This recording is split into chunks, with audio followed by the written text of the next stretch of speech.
Bine ne-am regăsit, dragi prieteni! Vladimir Putin a fost surprins de o întrebare incomodă la conferința sa anuală. Ce aveți de oferit? L-a întrebat un jurnalist. La conferința de presă anuală a lui Vladimir Putin au participat în principal jurnaliști care nu deranjează Kremlinul, însă întrebarea unui britanic a provocat confuzie. Reprezentantul mass media l-a acuzat pe președintele rus că nu și-a îndeplinit obiectivele de război în Ucraina și i-a amintit totodată de eșecul său diplomatic în Siria. Jurnalistul britanic Keir Simmons, care lucrează pentru postul american NBC News, a adresat o întrebare care nu l-a surprins doar pe liderul de la Kremlin, ci și pe rușii care urmăreau transmisiunea evenimentului.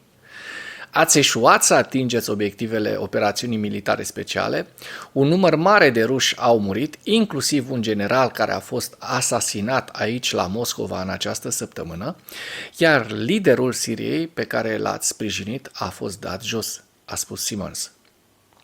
Când îl veți întâlni pe președintele ales Trump, veți fi un lider într-o poziție mai slabă. Ce compromisuri veți face? Ce aveți de oferit? A întrebat jurnalistul. Subiectele principale ale analizei noastre de astăzi sunt: ce răspuns a dat Putin la întrebarea provocatoare a jurnalistului britanic și cât adevăr este în răspunsul acestuia, în spusele acestuia. Potrivit Institutului pentru Studiul Războiului, Putin extinde programul de militarizare al tinerilor pentru războiul pe termen lung în Ucraina. Ce a răspuns liderul de la Kremlin, lovit brusc de o tuse? Vladimir Putin a reacționat mai întâi cu o tuse, apoi a cerut britanicului să ia loc, după care a trecut la răspuns. Spui că voi negocia dintr-o poziție de slăbiciune. În ciuda acestei persecuții mediatice, puteți lucra aici liber. Nu este suficient pentru tine și pentru oamenii din Statele Unite ale Americii care îți plătesc salariul și și-ar dori ca Rusia să fie slabă? A fost replica lui Putin. Dar să lăsăm pe Putin să ne zică el cum e, găsiți informația în comentarii. Ziua 1033 a războiului din Ucraina.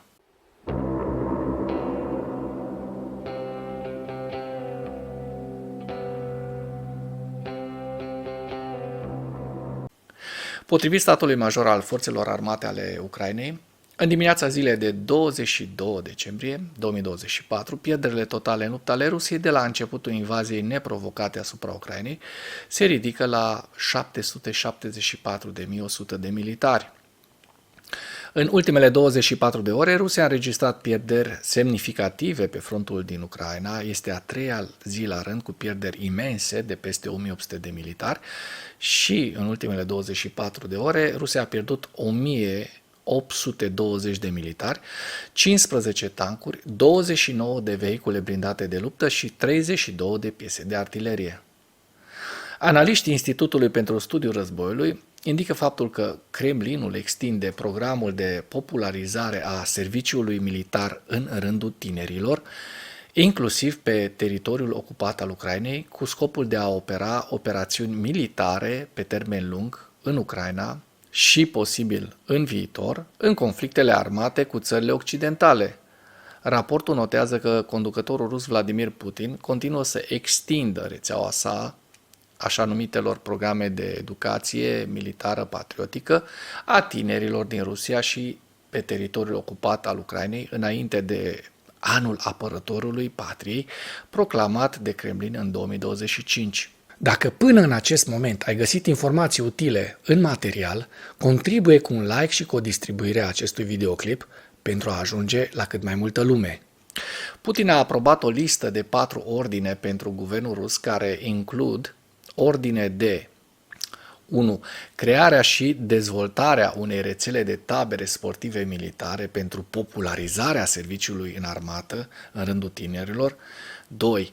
Extinderea programului de la Kremlin Drumurile Victoriei. 3. Crearea unei platforme online de organizare a așa numitelor programe de educație militaro-patriotică pentru tineretul rus. Și 4. Transferul unei tabere de sănătate pentru copii într-un mod de funcționare pe tot parcursul anului. Vă sună cunoscut cu aceste tabere de acum aproape 100 de ani, de acus 90 de ani, ale tineretului nazist? În același timp, analiștii amintesc că Kremlinul a folosit deja taberele militare și sportive de antrenament avantgard pentru a militariza și îndoctrina tinerii ucraineni cu narațiunile culturale și istorice rusești.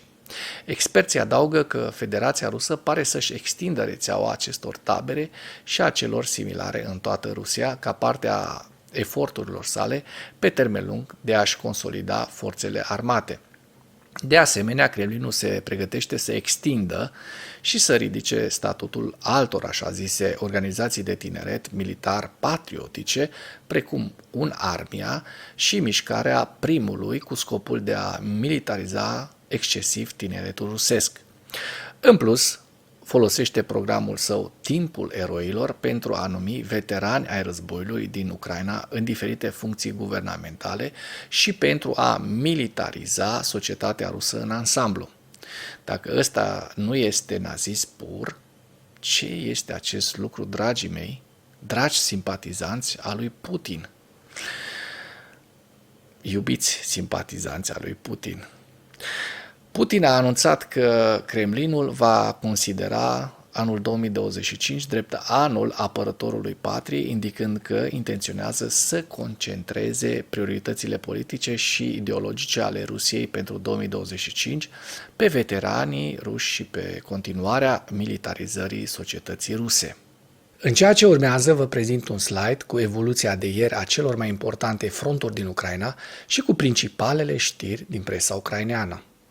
Hărțile sunt creația Institutului pentru Studiul Războiului.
Mulțumesc pentru vizionare. Dacă vrei să susții acest canal, abonează-te la Animatura. Apreciez mult asta.